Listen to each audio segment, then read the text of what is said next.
Seems like it's got a lot of rollout. I should have been a 00 and I was 31. I thought it would go like a 90. It went an 87. Good little vixen. Time to put a new rubber band on.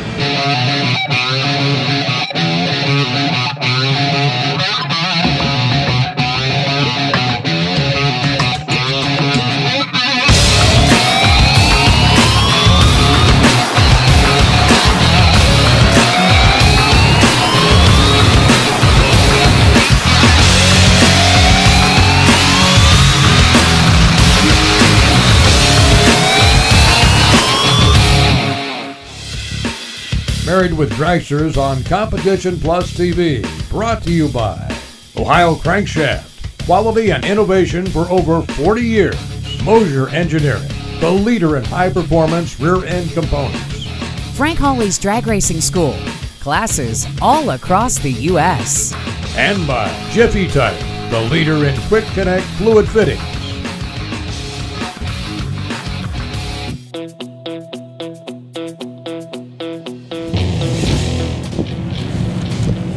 What happened?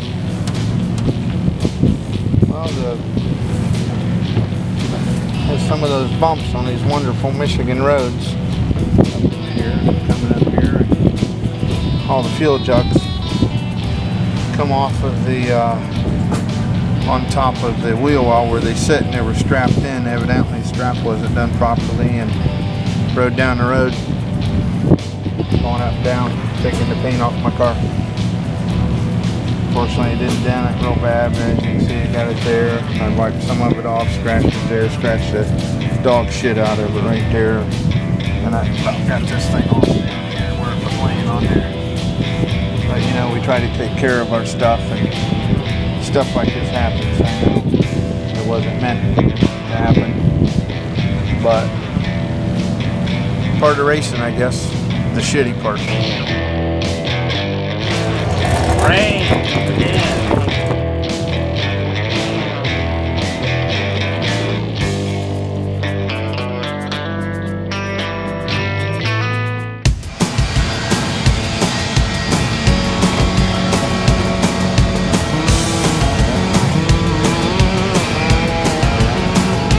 Time to put a new rubber band on.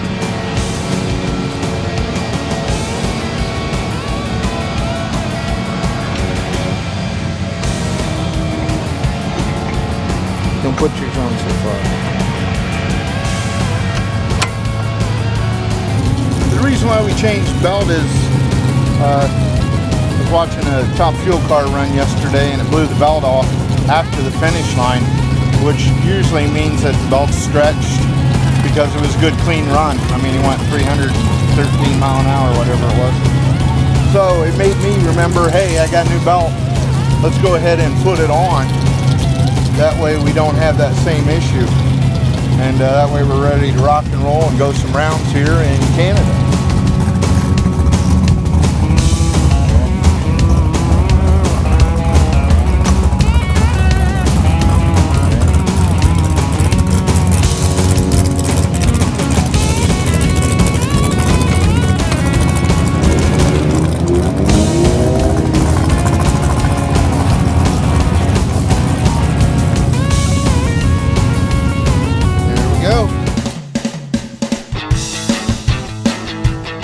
It's really day number 2 here in Canada.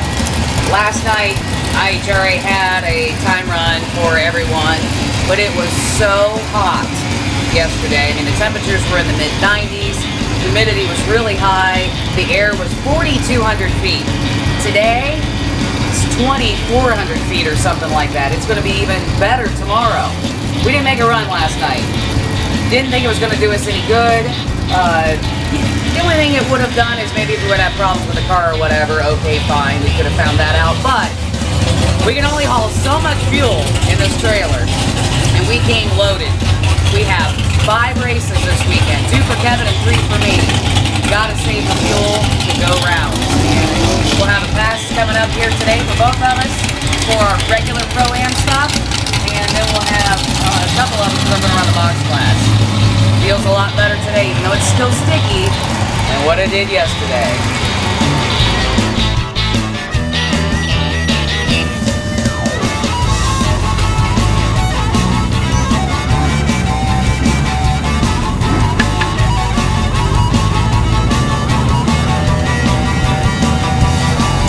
Basically, when you're out here running the best of the best, and you want to be the best, you have to have good equipment.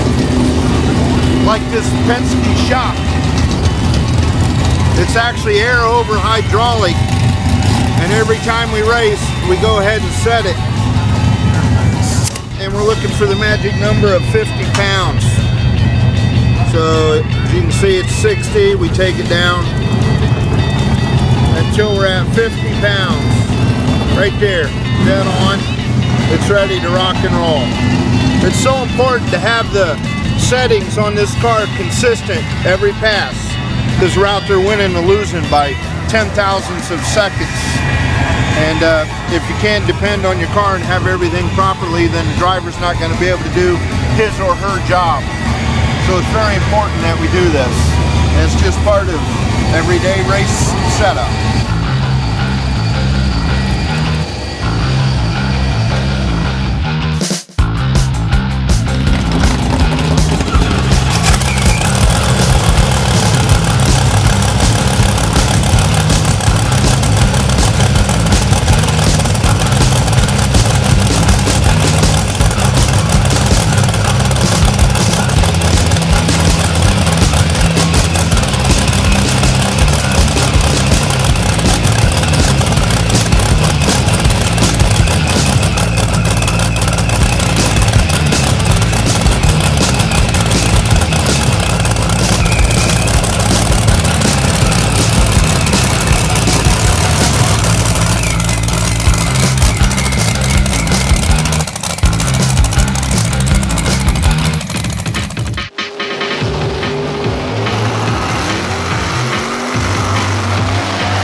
Married with Dragsters, brought to you by Ohio Crankshaft, Moser Engineering, Frank Hawley's Drag Racing School, and by Jiffy-tite on Competition Plus TV.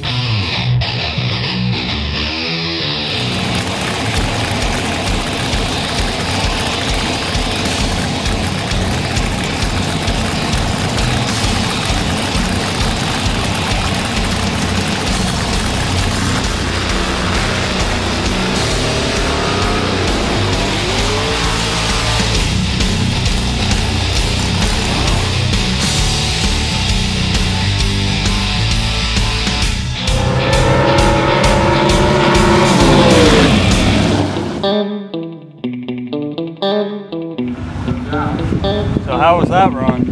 Well, the run was pretty good. I stayed in the burnout a little longer than I wanted to. Kind of chattered when I got out of it. But trying to find the starting line's a chore. And then once you find that, it seems like it's got a lot of rollout. I should have been a 00 and I was 31. So that tells me there's a lot of rollout. So my normal numbers aren't going to work. I'll just take some time out of the box, and I was happy with the down track run. Probably off a little, could probably use a little bit more fuel, but that's okay. As long as it's consistent, that's all that matters. And everything was clean, it was dry, nice clean pass. Chute came out, you know, that's always a good deal. So other than that, you know, I was pretty happy with it. Sun play a factor at all? Yeah, sun might have been in my eyes a little, but I got these auto darkening glasses, so that should help take care of that. I didn't really seem to be squinting. I don't know, maybe I was a little. But yeah, we'll just take some numbers out, see where we're at. But I was happy with the pass. We had a 645 on the dial board. That's what we ran with a 2. So pretty happy with that. Don't know what number I am or anything. Guess it doesn't really matter. But ow, that wing's hard.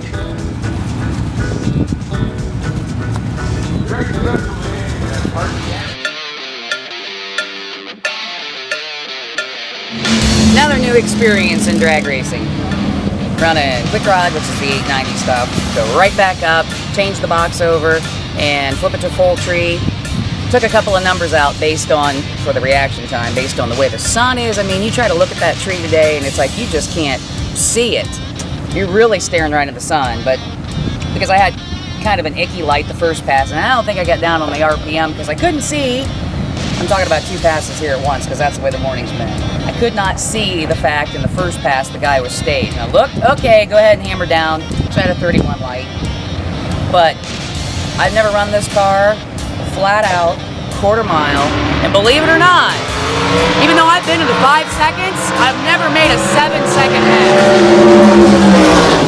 So as dumb as that sounds, that was my first 7-second pass. I thought it would go like a 90. It went an 87. Good little vixen. And a 22 light, I can work with that.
wasn't a bad pass. I took 20 out, had 31 light, first hit, took 20 out, 1009 red. Wasn't looking into the sun, so I'm sure I probably seen the sun better. And hit the tree great though. I'm not afraid to nail that tree now. I just put a few numbers back in the box and I'll be good to go. Moved around a little on me early, but it was really rocking on the top end, 208 something. Because it was actually pretty good. The car itself was there. I mean, you know, track probably needs to be prepped a little bit down low, which wasn't done properly. And there was some crap out there, which probably caused me to move around a little, and that's why I lost a couple. But all in all, I'm happy. And car, everything looks good. Nice clean pass. Shutdown was good. And I'm ready to go kick some butt and take some names.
On me at the top end.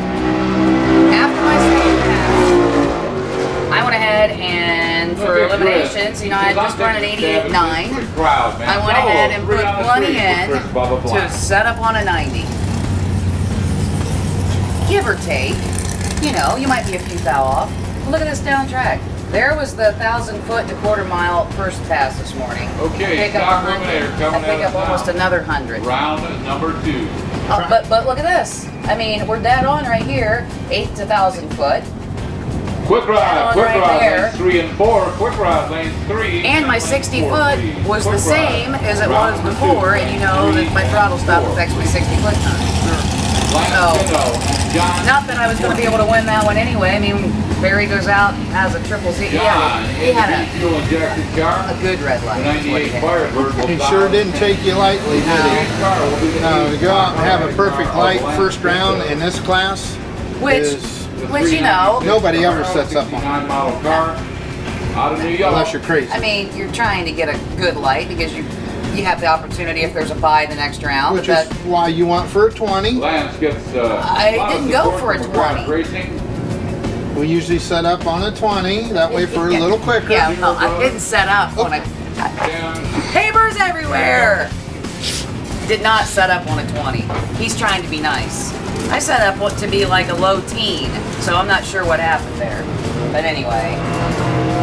So I was gonna surprise you down to 46. Well, my thinking was I'm probably going to be running because there's a lot slower cars here than me, and it looked like I was going to be running. I seen who it was. I rolled another 10 in the box for 35, and I'd already figured I was going to run a 46 and keep my foot in it. Yeah, neither one of you guys have lights to write home about. No, but it's first round. And again, so what I'm going to do is I'll dial my light down for the second round, and I might leave the dialing where it is if it starts cooling down. Well, I'm done with quick rod for the day, but I still got another run in a box, another time run, and then first round, and then I would be done no matter what for the day. So I got to get in the car 2 more times today. Well, it felt good to get that round win, that first round win of the race, and hopefully I can go out there and win one for you. All right. The Woods family. He's on a 1248. Bill Baker. Promotional considerations for Married with Dragsters provided in part by these fine companies: Ohio Crankshaft, Dragon Racing Fuels, Mickey Thompson, Aesthetic Finishers, Emily Oil, Abruzzi Racing Transmissions and Converters, and by American Race Cars. On the next episode of Married with Dragsters. Yeah, right, we're going to the final, baby.